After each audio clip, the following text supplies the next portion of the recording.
దావీదు యొక్క జీవితాన్ని మనం ధ్యానం చేస్తూ ఉన్నాం. దావీదు యొక్క హృదయము, ఆ హృదయం యొక్క లక్షణములు చూస్తూ ఉన్నా. దావీదును దేవుడు నా హృదయానుసారుడు అన్నాడు, man after mine own heart అన్నాడు. కనుక దావీదు దేవుని హృదయాన్ని ఎరిగినటువంటి వాడు. కాబట్టి దావీదు హృదయము దేవునిని వెంబడిస్తుండగా మనం కూడా దావీదు హృదయములోని లక్షణములను చూడటానికి మనం ప్రయత్నం చేస్తూ ఉన్నాం. హృదయం అనేది చాలా ప్రాముఖ్యమని, హృదయం అనే దాంట్లోంచే మన యొక్క నేచర్ అంతా కూడా బయటకు వస్తుంది అని మనం చూసాం. బహుశా అందుకోసమే దావీదు కూడా ఆయన ప్రార్థన ఏంటంటే, దేవా నా హృదయమును పరిశోధించుము, నా అంతరింద్రియమును పరిశీలించుము, నీకు ఆయాసకరమైన మార్గము నా యందున్నదేమో చూడుము. కాబట్టి బల దగ్గరకు వచ్చినప్పుడు మాత్రమే కాదు, ప్రతి దినము మన ప్రార్థన ఏంటంటే, ప్రభువా సెర్చ్ మీ, ట్రై మీ, నన్ను పరిశోధించు, నన్ను పవిత్రపరచు. మన స్వభావం ఎట్లాంటిదంటే, ఉల్లిగడ్డ గనక లేయర్ తీస్తూ ఉంటే లేయర్తో లేయర్ వస్తూ ఉంటుందో, మన స్వభావము ఒక లేయర్ వెంట ఒక లేయర్ వెంట ఒక లేయర్ వస్తూ ఉంటుంది. ఎవ్వరు కూడా నాలో పాపము లేదు అని చెప్పడానికి లేదు. కనుక మన హృదయాన్ని మనం జాగ్రత్తగా కాపాడుకోవాలి అనేది మనం నేర్చుకుంటూ ఉంటున్నాం. మొట్టమొదటి వారం ఆయన హృదయం గురించి మాట్లాడినప్పుడు విశ్వాస హృదయము అనే సంగతి చూసాం. మొట్టమొదట దేనికి విశ్వాసము? పాప క్షమాపణ కొరకు, రక్షణ కొరకు విశ్వాసం. దావీదు రాశాడు, ఏమన్నాడు? ఎవరు ధన్యుడంట? యెహోవా చేత నిర్దోషి అని ఎంచబడిన వాడు ధన్యుడు. అంటే దావీదు దహన బలుల ద్వారా పాప క్షమాపణ పొందాలి అనుకోవట్లేదు. అందుకోసం కీర్తన 51లో కూడా, నీవు దహన బలిని కోరువాడవు కాదు, కోరిన ఎడల నేను నీకు అర్పిస్తాను. అంటే ఏదో క్రియలు చేసి బలులు అర్పించి దేవుని ద్వారా నీతి పొందాలి అని దావీదు అనుకోవట్లేదు. దావీదు విశ్వాసము ద్వారా పాప క్షమాపణలోకి వచ్చాడు. ఇది బాగా ఎరిగినవాడు దావీదు. కాబట్టి విశ్వాసంతో మన జీవితాన్ని ఆరంభించాం, విశ్వాసముతో దాన్ని కొనసాగించాలి. ఎందుకు? బైబిల్ ఏం చెప్తుంది? నీతిమంతుడు విశ్వాసం మూలముగా జీవించును. చాలాసార్లు క్రైస్తవ జీవితం ప్రమాదం ఏంటంటే, విశ్వాసముతో ఆరంభించి క్రియలను ఆధారం చేసుకోవటం. గలతీ పత్రికలో వాళ్ళు అదే చేస్తున్నారు. విశ్వాసముతో ఆరంభించారు, ఇప్పుడు సున్నతి దగ్గరికి వెళ్ళిపోతున్నారు. అంటే దేవుని దగ్గర నిలబడటానికి విశ్వాసము, కృపను పక్కన పెట్టి తమ సొంత అర్హత, తమ సొంత భక్తి, తమ సొంత క్రియలను ఆధారం చేసుకుంటున్నారు. ఇది గొప్ప ప్రమాదం. దావీదు జీవితంలో దావీదు అలా చేయలేదు. అంతేకాదు, తన నిజ జీవితంలో గొలియాతును ఎదుర్కోవటంలో, సౌలు నుండి పారిపోవటంలో, తర్వాత తనకు ఎదురైన ప్రతి శోధనలో, ప్రతి శ్రమలో తన విశ్వాసాన్ని కనపరుస్తూ వచ్చాడు. 9 సంవత్సరాలు దావీదు సౌలు నుండి పారిపోతూ వచ్చాడు. కనుక దావీదు హృదయం విశ్వాసముతో కూడిన హృదయం. రెండవది, దావీదు హృదయం యథార్థమైన హృదయం. దావీదు బతుకున్నప్పుడు విశ్వాసము కలిగిన వాడై ఉన్నాడు. మరణించిన తర్వాత దేవుడు తన జీవితాన్ని మొత్తాన్ని సమ్మరైజ్ చేసి చెప్తున్నాడు, అతడు యథార్థ హృదయుడు. అంటే ఏంటి? 4 విషయాలు చూసాం యథార్థతలో. ఒకటి, కపటము లేకుండా ఉండటం, అనగా లోపల బయట ఒకలాగానే ఉండటం, మాట తలంపు ఒకలాగానే ఉండటం, ఇక్కడ వెలుపల మాటలలో ఎలా ఉన్నామో క్రియలలో కూడా అలా ఉండటం యథార్థత, నిజాయితీ. అంతేకాదు, యథార్థత అంటే ఎక్కడి నుంచి వస్తుందంటే దేవుని యందు భయము. అది మనకు ప్రాముఖ్యం. దేవుని భయము ద్వారా మనం యథార్థవంతులముగా జీవిస్తాం. అంతేకాదు, పాపమును ఒప్పుకోవటం, ట్రాన్స్పరెన్సీ అనేది మనం చూస్తూ వచ్చాం. కాబట్టి మనం యథార్థత అంటే పాపము లేకుండా ఉండడం కాదు, యథార్థత అంటే ఉన్నది ఉన్నట్లుగా చూపించటం, లేనిది ఉన్నట్లుగా చూపించటం కాదు. ఉన్నది లేనట్లుగా చూపించటం కాదు. ఉన్నది ఉన్నట్లుగా చూపించటం యథార్థత. ఇది దేవుడు ఇష్టపడే లక్షణం. యథార్థవంతుల యందు ఆయన ఇష్టపడువాడు. తన ఎడల యథార్థ హృదయము గల వారిని బలపరచుటకై యెహోవా కనుదృష్టి లోకమందంతటా. ఇక్కడ మనం గత 2 వారాల్లో ఈ 2 లక్షణాలు చూడగా, ఈ వారం ఇంకొక లక్షణంలోకి వెళ్దాం రండి. ఈ సౌండ్ కొంచెం తగ్గించండి. కొంచెం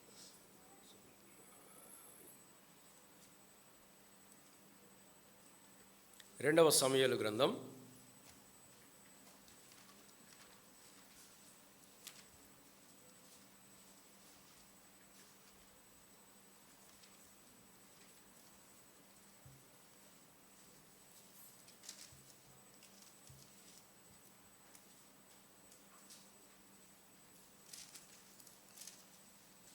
12వ అధ్యాయం.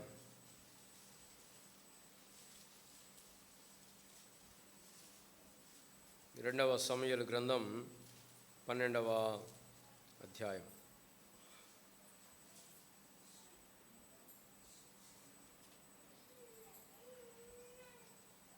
ఏడవ వచనం నుండి 15వ వచనం వరకు మనము మార్చి చదువుకుందాం. 2వ సమూయేలు 12వ అధ్యాయము 7వ వచనం నుండి, లేకపోతే మనకు అంత సమయం లేదు కనుక ఓ పని చేద్దాం. 12వ అధ్యాయము 13వ వచనం 13 నుండి 15వ వచనం వరకు మనం కలిసి చదువుకుందాం. నేను పాపము చేసితినని దావీదు నాతానుతో అనగా, నాతాను ఇంట్లో యెహోవా నీ పాపమును పరిహరించెను. అయితే ఈ కార్యము వలన యెహోవాను దూషించుటకు ఆయన శత్రువులకు నీవు గొప్ప హేతువు కలగజేసేవి గనుక నీకు పుట్టిన బిడ్డ నిశ్చయంగా చచ్చునని దావీదుతో చెప్పి తన ఇంటికి వెళ్ళాను. కీర్తనల గ్రంథం 51వ అధ్యాయం. కీర్తనల గ్రంథం 51వ అధ్యాయం.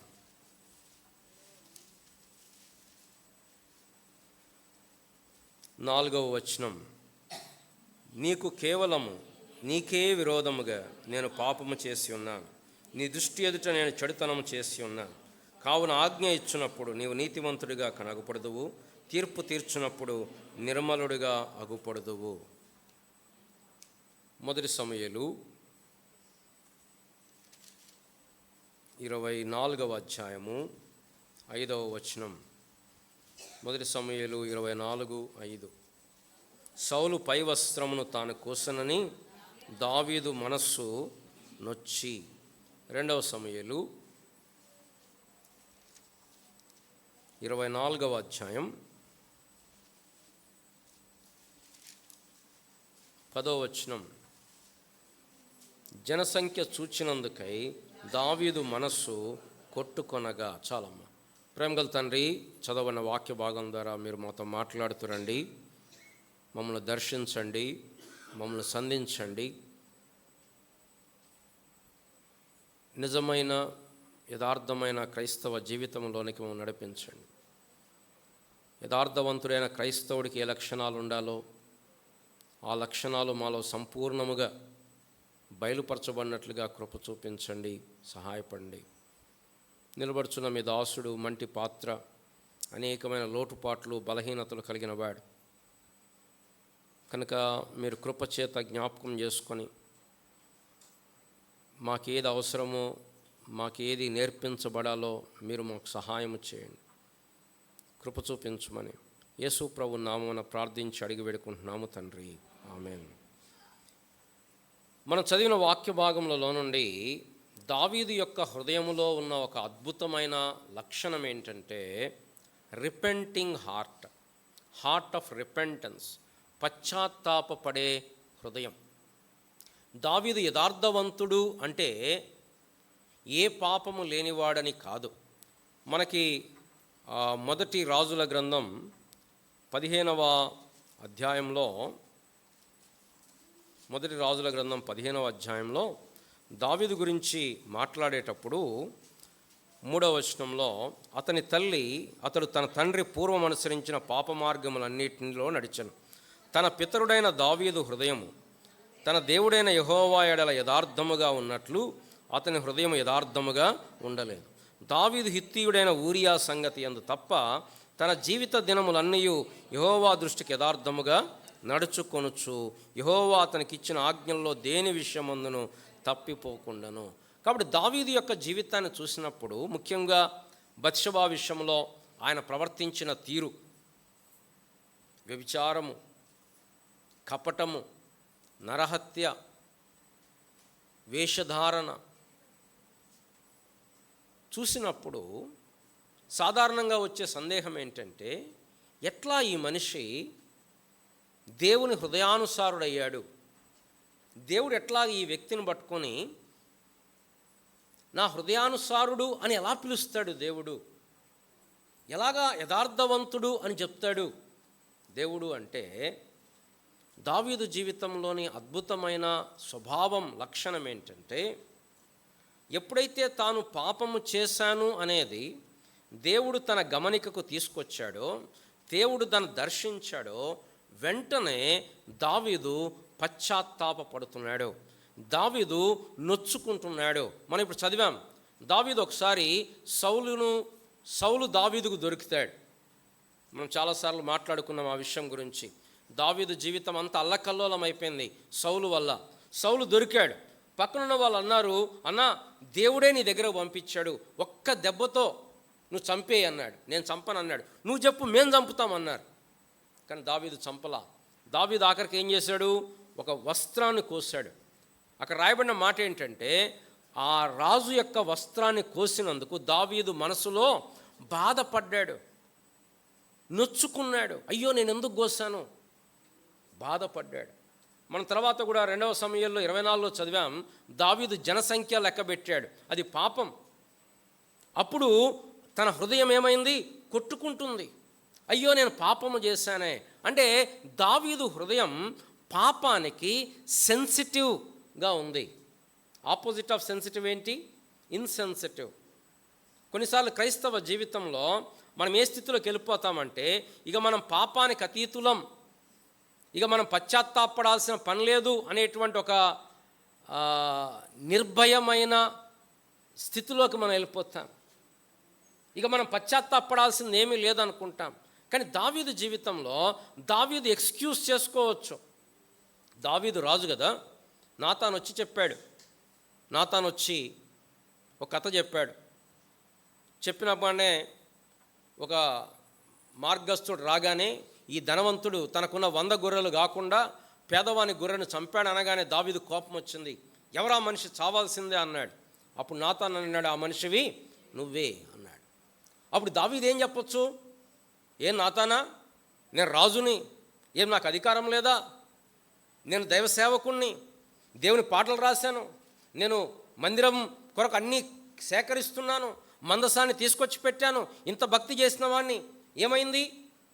ఒక్క పాపమే కదా అనలేదు దావీదు. దావీదు తన్ను తాను తగ్గించుకొని, కారణం దావీదు పశ్చాత్తాప హృదయం కలిగినవాడు. నేటి దినాల్లో చాలామంది ఈ పశ్చాత్తాపం అనేది లోపిస్తుంది. ఒక ఆయన అంటాడు, నేనేం దావీదు కంటే పెద్ద పాపం చేయలేదుగా, దావీదు బైబిల్లో ఉన్నాడుగా, నన్ను మాత్రం ఎందుకు ప్రశ్నిస్తారు అంటున్నాడు. అంటే ఆయన ఒక పాపం చేశాడు, ఇంకో పాపం చేయలే. దావీదు 4 పాపాలు చేశాడు, దావీదును దేవుడు బైబిల్లో ఉంచాడు, నన్ను కూడా మీరు ప్రశ్నించకూడదు అంటున్నాడు. దావీదు ఒప్పుకున్నాడు, దావీదు పశ్చాత్తాపడ్డాడు. దాని తర్వాత కీర్తన గ్రంథం 51వ అధ్యాయంలో ఆయన పాపం గురించి రాశాడు, ఏడ్చాడు. వెళ్ళేసి బల్లర్పిస్తా అనలేదు, వెళ్ళి కానుకలు ఇస్తాను అనలేదు, మందిరంలో 4 పాటలు ఎక్స్ట్రా పాడతాను అనలేదు, లేకపోతే మందిరానికి కానుకలు కొనిస్తాను అనలేదు. ప్రవ్వా నా పాపమును తుడిచివేయి, ప్రవ్వా నన్ను శుద్ధి చేయి, ప్రవ్వా నన్ను కడుగు, నన్ను పవిత్రపరచు, దేవుని దగ్గర మొరపెడుతున్నాడు. ఇది దావీదులోని అద్భుతమైనటువంటి పశ్చాత్తాపపడే లక్షణం. ప్రియులారా, క్రైస్తవ జీవితం ఈ పశ్చాత్తాపము అంటే తిరగటం. పశ్చాత్తాపం అనేది ఒక ఫీలింగ్ కాదు, ఒక ఇమోషన్ కాదు, ఇట్స్ అన్ యాక్ట్. మారు మనస్సు, పశ్చాత్తాపం, ఈ రెండు దగ్గర దగ్గర పదాలు. రిపెంటెన్స్, చాలాసార్లు ఈ రిపెంటెన్స్ అనే పదం, రిపెంట్ అనే పదం మారు మనస్సు అని ట్రాన్స్లేట్ చేయబడుతూ వచ్చింది. అనగా తిరగటం. తిరగండి, ఆయన వైపు రండి. కొన్ని లేఖనాలు చూద్దాం. ఈ పశ్చాత్తాపం అంటే ఏంటో బైబిల్లోంచి మనకి అర్థం కావటానికి.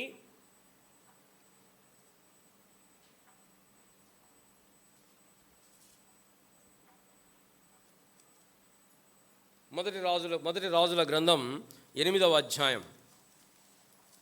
మొదటి రాజుల గ్రంథం 8వ అధ్యాయం 47, 48 వచనాలు. తాము చేసిన దాన్ని మనసుకు తెచ్చుకొని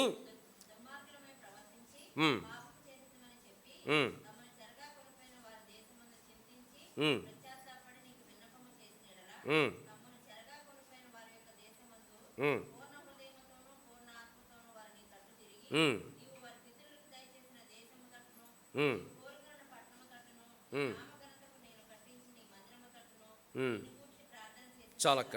ఇక్కడ చూడండి వాళ్ళ పదాలు. వారు చేసిన పాపమును ఒప్పుకొని చెప్పి కన్ఫెస్ చేసి చింతించి పశ్చాత్తాపపడి నీ తట్టు తిరిగితే. తిరగటం, పశ్చాత్తాపడటం అంటే తిరగటం, తిరిగి రావటం, డైరెక్షన్. యెషయా గ్రంథం 55వ అధ్యాయం 7వ వచనం. యెషయా గ్రంథం 55:7.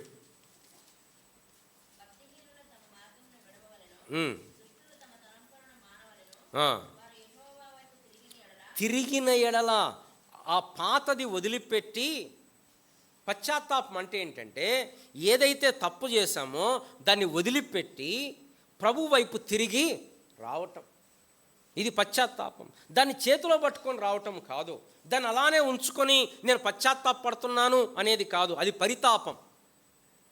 ఆకాను అన్నాడు, నేను పాపము చేసి తిని అన్నాడు. అది కన్ఫెషన్ కాదు, అది పశ్చాత్తాపం కాదు, పరితాపం, రిగ్రెట్. ఎందుకు? దొరికాడు కాబట్టి. చాలాసార్లు మనుషులు ఎప్పుడు ఒప్పుకుంటారంటే దొరికితే ఒప్పుకుంటారు, దొరకకపోతే వారిలో ఎటువంటి పశ్చాత్తాపం లేదు. కానీ నిజమైన క్రైస్తవుడు దొరికినా దొరకకపోయినా దేవుడు మనల్ని దర్శించినప్పుడు, దేవుని యొక్క వాక్యము చేత దర్శించబడినప్పుడు, దేవుడు మనకి జ్ఞాపకానికి తెచ్చినప్పుడు నువ్వు నేనేం చేయాలంటే మన పాపము విషయమై పశ్చాత్తాపపడాలి, ఒప్పుకోవాలి, విడిచిపెట్టాలి. ఇది అనుదినము జరిగేటువంటి ప్రక్రియ. మనం రక్షణ పొందాం, మారు మనసు పొందాం, మన పాప శిక్ష తొలగిపోయింది. అది ఒకసారి జరిగింది. దీన్ని బైబిల్లో స్నానముతో పోల్చారు. కానీ దినదినము కూడా నువ్వు నేను శుద్ధులము కావాలి. ఇది దేంతో పోల్చొచ్చు అంటే కాళ్ళు కడగటం, వాషింగ్. పేతురు యేసు ప్రభువు వారి శిష్యుల యొక్క పాదాలు కడుగుతున్నాడు. అందరూ కాళ్ళు బారజాపు చక్కగా గడిగించుకుంటున్నారు. కడుగు ప్రభువా, కడుగు ప్రభువా అని. ప్రభు పేతురు దగ్గరకు వచ్చాడు. అప్పుడు పేతురు అన్నాడు, ప్రభువా నువ్వు నా కాళ్ళు కడగడానికి వీలు లేదు, నేను ఒప్పుకోను ప్రభువా అన్నాడు. అప్పుడు ప్రభు అన్నాడు, నేను కాళ్ళు కడగకపోతే నీకు నాకు సంబంధం లేదు, నీకు నాకు పాలు లేదు అన్నాడు. అప్పుడు పేతురు అన్నాడు, అట్లయితే ప్రభువా కాళ్ళు కాదు స్నానం చేయించు అన్నాడు. అప్పుడు ప్రభు చెప్పింది ఏంటంటే స్నానము చేసిన వాడు కాళ్ళు కడుక్కుంటే సరిపోతుంది. రక్షణ పొందినప్పటికీ మన కాళ్ళు, మనం లోకంలో ఉన్నాము కాబట్టి మనం అపవిత్రులమవుతాం.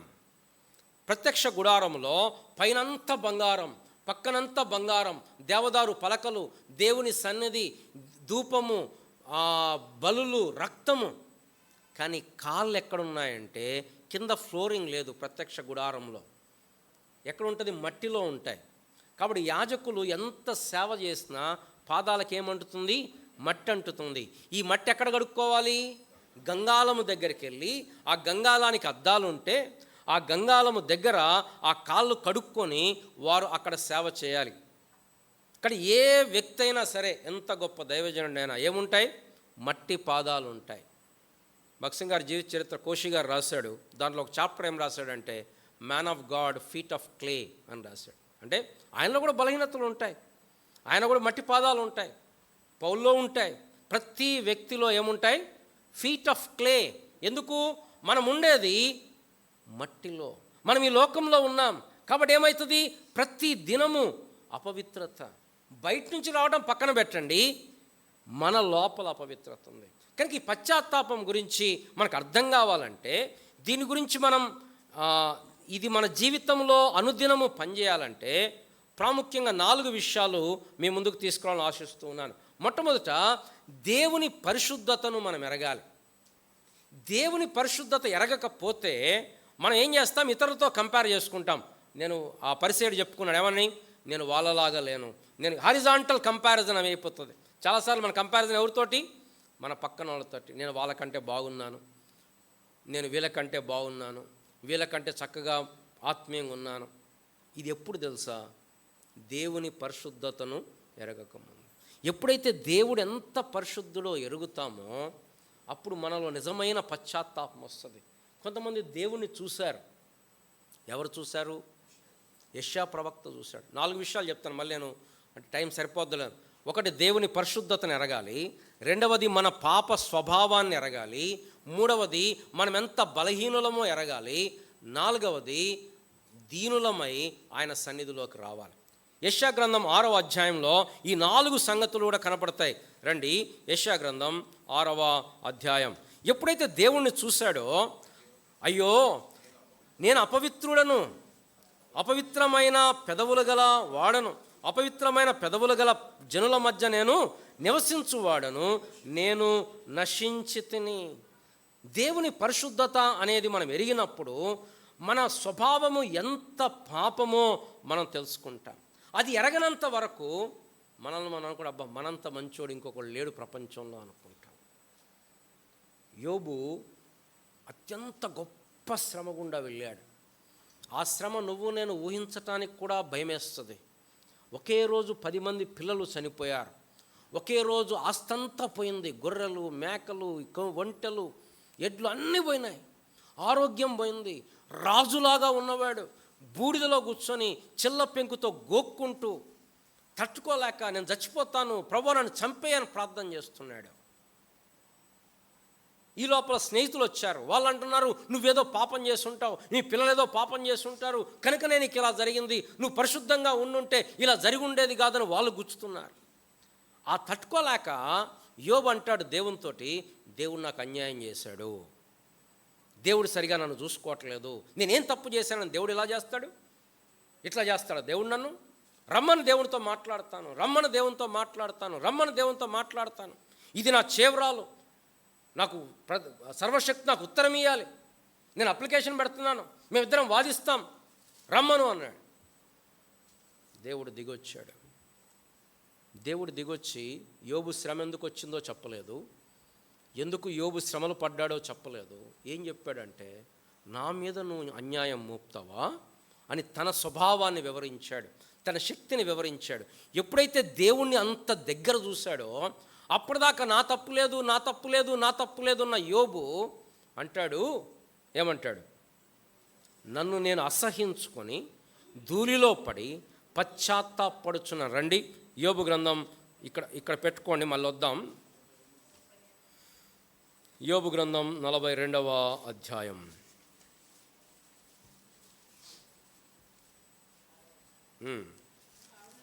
కావున నన్ను నేను అసహించుకొని ధూళిలోను బూడిదలోను పడి పశ్చాత్తాప పడుచున్నాను అంటాడు. నేను ఎక్కువ మాట్లాడాను, నేను ఇంతకుముందు నేను మాట్లాడాను, బుద్ధిహీనుడనై నా బుద్ధికి మించిన సంగతులు నేను మాట్లాడాను, నన్ను నేను అసహించుకుంటున్నాను. ఎప్పుడిది? దేవుణ్ణి దగ్గరగా చూసిన వాళ్ళు దేవుని పరిశుద్ధతను ఎరిగినప్పుడు మనము తగ్గించుకుంటాం. దేవుణ్ణి దగ్గరగా కనపడ్డప్పుడు పేతురు చేపలు పడుతున్నాడు, రాత్రంతా చేపలు పట్టాడు, ఒక్క చేప కూడా పడలేదు. యేసు ప్రభువారు పొద్దున్నే వచ్చాడు, పడవ కొంచెం లోపలికి దోయమన్నాడు, పడవలోంచి మెసేజ్ చెప్పాడు యేసు ప్రభువారు. మెసేజ్ అయిపోయిన తర్వాత పేతురు కొంచెం పడవ లోపలికి నడిపించి వలవేయి అన్నాడు. ప్రభువా, రాత్రంతా ప్రయాసపడ్డాం, ఒక్క చేప కూడా పడలేదు, అయినా సరే నీ మాట చొప్పున వేస్తామన్నాడు. వేశాడు. విస్తారమైన చేపలు పట్టిపోయాయి. వెంటనే ఏమనాలా పేతురు, ప్రభువా ఇదేదో బాగుంది, రోజు ఏ టైంకి వస్తావో చెప్పు, మేము కూడా అదే టైంకి వస్తాం, రాత్రంతా చేపలు పట్టే బాధ తప్పుద్ది, నువ్వు చెప్పి ఎక్కడో ఒక ప్లేస్ చెప్పు, ఆ ప్లేస్లో వేస్తాం, చేపలు దొరుకుతాయి, కావాలంటే పర్సంటేజ్ నీకు కూడా ఇస్తాం ప్రభువా, మీ పరిచర్యకు ఉపయోగపడుతుంది అనలేదు. ఏమన్నాడు? నేను పాపాత్ముడను, నన్ను విడిచి రండి. లూకా సువార్త 5వ అధ్యాయం. లూకా సువార్త. Look at the response when the people see the god in his glory, in his holiness. లూకా సువార్త 5వ అధ్యాయం. ఏమంటున్నాడు? 8వ వచనం. సీమోను పేతురు అది చూచి, ప్రభువా నన్ను విడిచిపొమ్ము, నేను పాపాత్ముడనని చెప్పాను. యోహాను భక్తుడు చూశాడు. యోహాను భక్తుడు ప్రాణగ్రంథం చదువుతాం 1వ అధ్యాయంలో, చచ్చిన వాని వలె ఆయన పాదముల యొద్ద పడితిని అని చెప్పి అంటాడు. కీర్తనాకారుడు అంటాడు, నీ ముఖ కాంతిలో మా రహస్య పాపములు కనపడుచున్నవి. కీర్తన 90 అధ్యాయం 8వ వచనంలో అంటాడు. మోషే రాసిన కీర్తన అనుకుంటే మోషే చెప్తున్నాడు, ప్రభువా నీ ముఖదర్శి, నీ యొక్క వెలుగులో, నీ ముఖ కాంతిలో మా రహస్య పాపం. ఆ కాంతి దగ్గరకు మనం వస్తే ఆయన ఎంత పరిశుద్ధుడో మనం ఎరగాలి.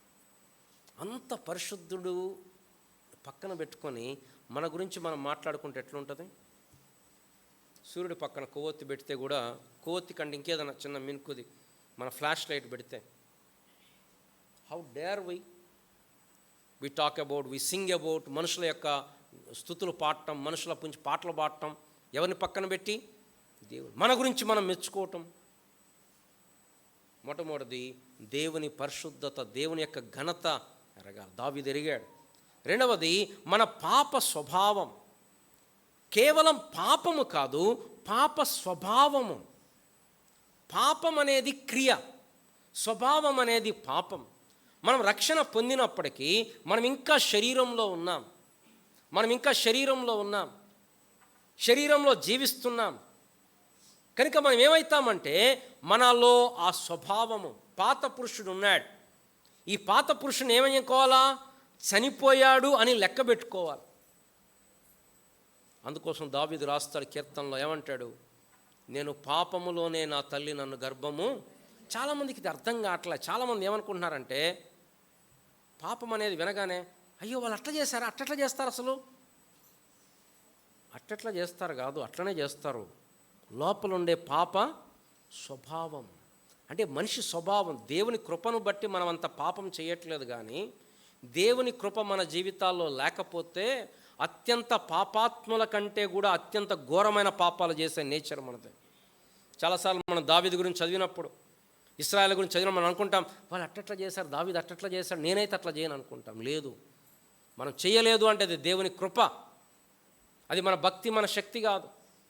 మనం చదువుతున్నాం, పోయిన వారం చూసాం, 3 స్కూల్ పిల్లలు వాళ్ళ ప్రిన్సిపాల్ని చంపేశారు, 27 సార్లు పొడిచి చంపే. ఎంత క్రూరత్వం! 10వ తరగతి పిల్లలు. హృదయం అన్నిటికంటే మోసకరమైనది, ఘోరమైన వ్యాధి.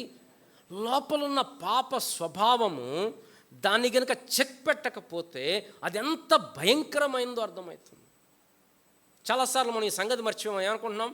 నేనైతే అలా చేయను. చేయకుండా ఉండడం మంచిదే, కానీ గుర్తుపెట్టుకోవాల్సింది ఏంటంటే రూట్ లోపల. అందుకోసం యోహాను భక్తుడు రాస్తాడు, నేను పాపము చేయలేదని చెప్పుకొనిన ఎడల దేవుణ్ణి అబద్ధికునిగా. ఇంకోటి ఏంటి? నాలో పాపము లేదు. పాపము చేయటం వేరు, పాపము లోపల ఉండడం వేరు. చూడండి, యోహాను రాసిన పత్రిక. అంటే క్రైస్తవుని యొక్క నిజమైన లక్షణం ఏంటంటే పాపము విషయంలో పశ్చాత్తాపములోనికి రావటం. రండి, 1వ అధ్యాయం 8వ వచనం. మనము పాపము లేని వారమని కొంతమంది బోధ బోధిస్తున్నారు. ఏం బోధ బోధిస్తున్నారంటే, మనం రక్షణ పొందాం, మారు మనసు పొందామంటే ఇక మళ్ళీ పాపాలు ఒప్పుకోవాల్సిన పని లేదు. ఇది చాలామంది బోధించే బోధ నేటి దినాల్లో. బైబిల్ అలా చెప్పట్లా. మనము ఎవరు చెప్తున్నారు ఇక్కడ? యోహాను చెప్తున్నాడు. ఏమంటున్నాడు? మనము పాపము లేని వారమని చెప్పుకునే ఎడల మనలను మనమే మోసపుచ్చుకుందుము. 10వ వచనం, మనము పాపము చెయ్యలేదని చెప్పుకొనిన ఎడల ఆయనను అబద్ధికునిగా చేయువారమగుదుము. కాబట్టి ఏం చేయాలా? 9వ వచనం, మన పాపములను మనం ఒప్పుకొనిన ఎడల. ఇక్కడ క్రైస్తవుని యొక్క లక్షణం ఏంటంటే పాపమును ఒప్పుకోవటం. ఎప్పుడు జరుగుతుంది అంటే మొట్టమొదట దేవుడు ఎంత పరిశుద్ధుడో ఎరగాలి. అది ఎరగకపోతే నువ్వు నీ పక్కన వాళ్ళతో కంపేర్ చేసుకుంటావు, నేను నా పక్కన వాళ్ళతో కంపేర్ చేసుకుని సమర్థించుకుంటా ఏమని, నేను బాగానే ఉన్నాను. రెండవది మన పాప స్వభావం. మన హృదయం అనేది ఎంత భయంకరమైనది. Can we imagine the man who wrote యెహోవా నా కాపరి, నాకు లేమి కలగదని అద్భుతమైన కీర్తన రాసిన దావీదు అంత ఘోరమైన పాపంలో పడిపోతాడని ఎవరైనా ఊహించగలుగుతారా? మరి నువ్వు నేను పడిపోమని గ్యారంటీ ఏంటి? కాబట్టి తాను నిలుచున్నానని తలంచుకున్నవాడు పడిపోకుండానట్లు జాగ్రత్తగా, మనం కూడా పడిపోయే అవకాశం ఉంది అనేది మనం గుర్తించాలి. ఆ విషయంలో జాగ్రత్తగా ఉండాలి. పాపాన్ని తేలిగ్గా తీసుకోకూడదు. పాపం విషయంలో జాగ్రత్త పడాలి. ఇతరుల జీవితాల్లో చూసినప్పుడు మనము దాంట్లో పడిపోకుండా అగ్నిలో నుండి లాగినట్లు వారిని రక్షించాలి. అంతేగా నేను మాత్రం పడిపోను అనుకోవడానికి ఏమీ లేదు. మూడవది, మనం ఎంత బలహీనులమో గమనించాలి. మన మీద గొప్పవారము కాదు, మన మీద బలవంతులము కాదు. పాపం విషయంలో మనము బలహీనులము. దేవుని కృపను బట్టి మనం బలవంతులము తప్ప మన సొంత భక్తి, మన సొంత శక్తి సరిపోదు. నాలుగవది, ఈ ఒప్పుకోవాలంటే మనము దీనులము కావాలి. ఇది చాలా కష్టమైన సంగతి. అత్యంత కష్టమైన సంగతి ఏంటంటే నేను పాపము చేశాను అని ఒప్పుకోవటం. దావీదుకి సౌలుకు తేడా అదే. సౌలు దగ్గరికి ప్రవక్త వచ్చాడు, సౌలుతో చెప్పాడు ఏమని, నువ్వు పాపం చేశావు, నువ్వు దేవుని మాటకు అవిధేయుడవయ్యావు. సౌలు అంటాడు, నేను చేయలేదు, ప్రజలు చేశారు. ఇంకేమంటాడు తెలుసా సౌలు, చేస్తే చేశానులే కానీ ఈ ప్రజల ముందు నాకు అవమానం కలగకుండా నువ్వు నన్ను గనపరచు. రండి 1 సమూయేలు 15. అంటే దేవుణ్ణి గాయపరిచాను అనే గమనిక తనలో లేదు, బయటికి తెలియకుండా ఉంటే చాలు అనుకుంటున్నాడు సౌలు. రండి 1 సమూయేలు 15వ అధ్యాయం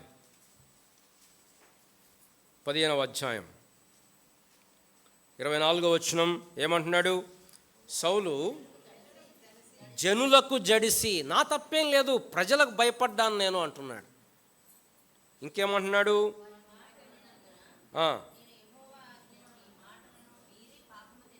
తెచ్చుకున్నాను,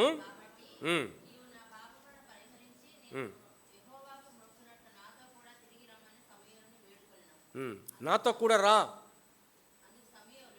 చాలక్క, చాలు. 30వ వచనం, అందుకు సౌలు నేను పాపం, దిస్ ఇస్ షాలో కన్ఫెషన్. ఇది నిజంగా తిరగటం కాదు. పశ్చాత్తాపం అంటే ఏం చూసాం? తిరగటం.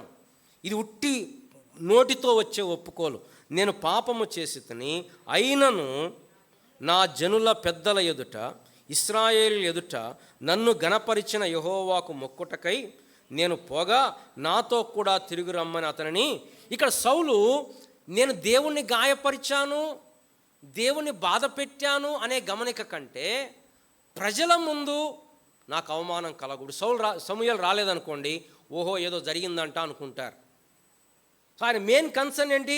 నా రెప్యుటేషన్ దెబ్బతినకూడదు. ఇది వేషధారణ, ఇది గర్వము, నేను అని ఆలోచించేది. దేవుడు ఏమనుకుంటున్నాడు? అది పక్కన పెట్టేసేసి మనుషులకు కనపడకుండా ఉంటే చాలు. చాలామంది జీవితాల్లో ఇలానే ఉన్నారు. బయటికి కనపడకుండా మేనేజ్ చేస్తే చాలు అనుకుంటున్నారు, లోపల ఏమైనా జరగని. దాన్నే గర్వము. దావీదు జీవితం లక్షణం ఏంటంటే దావీదు పశ్చాత్తాపట్టం నేర్చుకున్నాడు, రిపెంటెన్స్ నేర్చుకున్నాడు. పిల్లరా, మన క్రైస్తవ జీవితం ప్రతి దినము కూడా ఆదివారం ఏదో బల్ల దగ్గరకు వచ్చినప్పుడే మన జీవితాన్ని పరీక్ష చేసుకోవడం కాదు. ప్రతి దినము మన జీవితాన్ని పరీక్ష చేసుకోవాలి. మన మాటలు, మన క్రియలు, మన ఉద్దేశాలు, మన తలంపులు ఏవైతే వాక్య వెలుగులో దేవుని యొక్క వాక్యమే అనే అద్దము దగ్గరకు వచ్చినప్పుడు, దేవుడు మన పతనాలు చూపించినప్పుడు ఒప్పుకోవాలి, వాటిని విడిచిపెట్టాలి. మనం చదువుతాం, అతిక్రమమును దాచిపెట్టువాడు వర్ధిల్లడు, వాటిని ఒప్పుకొని విడిచిపెట్టువాడు కనికరింపబడును. దావీదు తన జీవితంలో ఇది నేర్చుకున్నాడు, ఒప్పుకోవటం నేర్చుకున్నాడు. ఇది చాలా కష్టమైన సంగతి, ఒప్పుకోవటం. నేను తప్పు చేశాను అని మనం ఎంతకైనా తెగిస్తాం, ఎంతవరకైనా లాక్కెళ్తాం. దేనికి? నేను తప్పు చేయలేదు అని రుజువు చేయటానికి. క్రైస్తవ జీవితం నేను తప్పు చేయలేదు, నేను మంచోన్ని అని పోరాడే జీవితం కాదు. నేను పాపిని, నన్ను క్షమించు అని తన్ను తాను తగ్గించుకునే జీవితం. దావీదు జీవితంలో ఇంకొక అద్భుతమైన లక్షణం ఏంటంటే, తాను పశ్చాత్తాపడటం మాత్రమే కాదు, తాను క్షమించే హృదయం గలవాడు. Forgiving heart. సౌలును క్షమించాడు, అబ్షాలోమును క్షమించాడు, అబ్షాలోము గురించి ఏడ్చాడు, షిమీని క్షమించాడు. తన జీవితంలో తనకు ఇప్పుడు అబ్షాలోము తిరుగుబాటు చేశాడు, దావీదు తిరిగి రాజయ్యాడు. ఏం చేయొచ్చు దావీదు? ఎవరెవరు అబ్షాలోముతో కలిశారో వాళ్ళందరినీ చంపేయచ్చు. దావీదు అలా చేయలే, క్షమించాడు. సౌలును క్షమించాడు. క్షమాపణ హృదయం. పరలోక ప్రార్థనలో 6 విషయాలు కనపడతాయి. ఒక్క విషయం గురించి కింద ఎక్స్ప్లెనేషన్ రాశాడు. ఏమని? మీరు ఇతరుల పాపములు క్షమించని ఎడల మీ తండ్రియు మీ అపరాధములను క్షమించడు. క్రైస్తవ జీవితం క్షమించే జీవితం. యోసేపు అంటాడు, యోసేపు అన్నలు కబురు పెట్టారు, మీ తండ్రి క్షమించమని చెప్పాడు అంటే, యోసేపు అంటాడు, నేను దేవుని స్థానమందున్నానా క్షమించకుండా ఉండడానికి. అంటే క్షమించకుండా ఉంటే ఏం చేస్తున్నట్టు?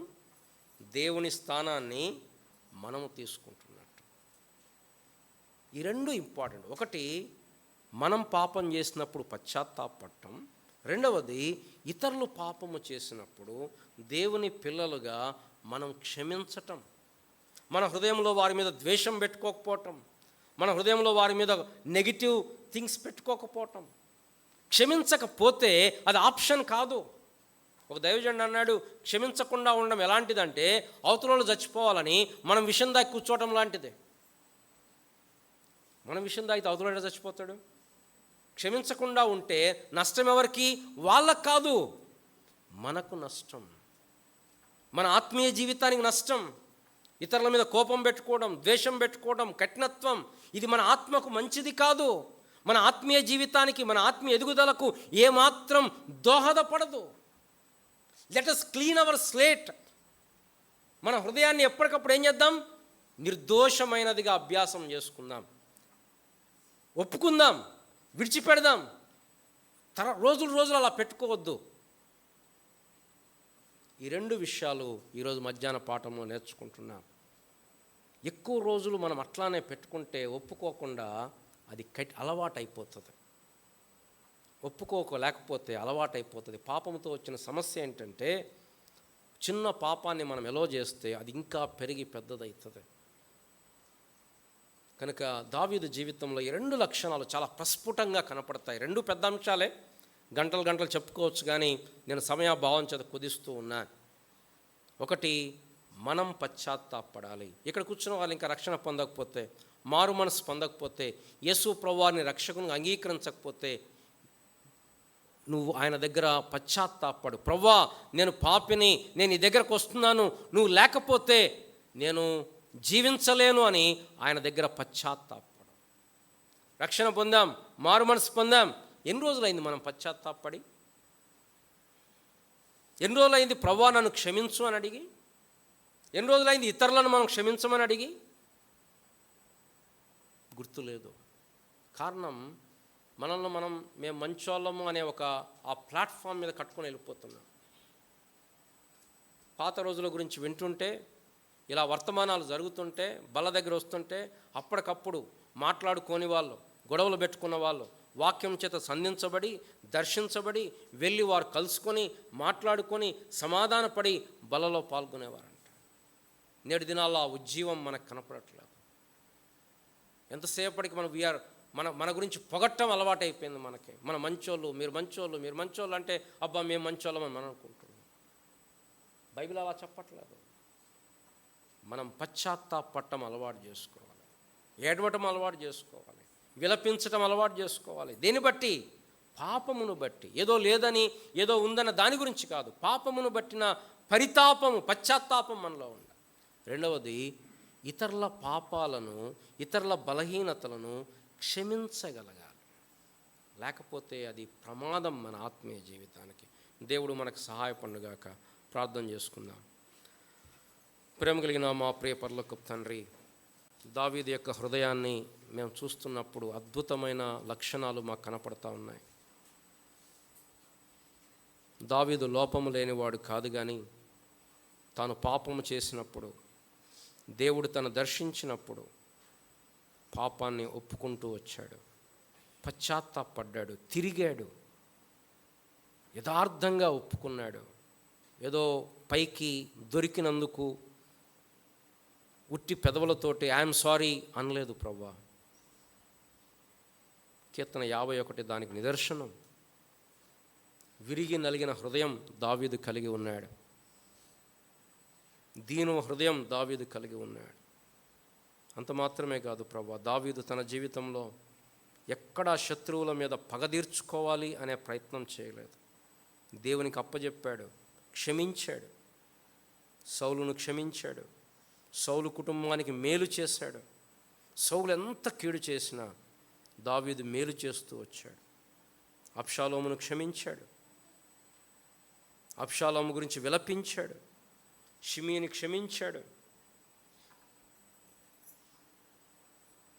నేటి దినాల్లో ప్రభువా, మమ్మల్ని మేము చాలా గారాబం చేసుకుంటున్నాం. దయతో మమ్మల్ని క్షమించండి. నీ ముఖ కాంతిలోకి వచ్చినప్పుడు అయ్యో నేనెంత దౌర్భాగ్యుడను అనే కేక మా హృదయంలో నుండి రావటానికి సహాయం చేయండి. ఇట్టి మరణమునకు లోనగు శరీరము నుండి ఎవడు నన్ను విడిపిస్తాడు అనే యథార్థమైన కేక, ఆ మూలుగు మాలో నుండి వచ్చినట్లుగా సహాయం చేయండి. ఇతరుల పాపాలను చూసినంత వేగముగా మాలో పాపాన్ని మేము చూడలేకపోతున్నాం. ఇతరుల పాపాలు మాకు బాగా కనపడుతున్నాయి, కానీ మా పాపాలు మాకు అసలు ఏం కనపడట్లేదు ప్రభువా. దయతో మమ్మల్ని క్షమించండి. నీ పరిశుద్ధత, మా పాప స్వభావము ఎరిగిన వారమై, మేమెంత నిమిత్త మాత్రులమో, మేమెంత ధూళి లాంటి వారమో ఎరిగిన వారమై, దీనులమై నీ సన్నిధికి వచ్చిన ప్రతిసారి మా జీవితాలు పరీక్ష చేసుకోవడానికి, మా పతనాలు ఒప్పుకోవటానికి మీరు మాకు సహాయం చేయండి. ఎవరైతే మా పట్ల కీడు చేస్తున్నారో, హింసిస్తున్నారో, ఇబ్బంది పెడుతున్నారో వారిని క్షమించటానికి క్రీస్తు యొక్క మనస్సు మీరు మాకు అనుగ్రహించుమని, క్రీస్తు మమ్మును క్షమించినట్లుగా మేము ఇతరులను క్షమించటానికి కృప చూపించుమని యేసు ప్రభు నామమున ప్రార్థిస్తున్నాం తండ్రి.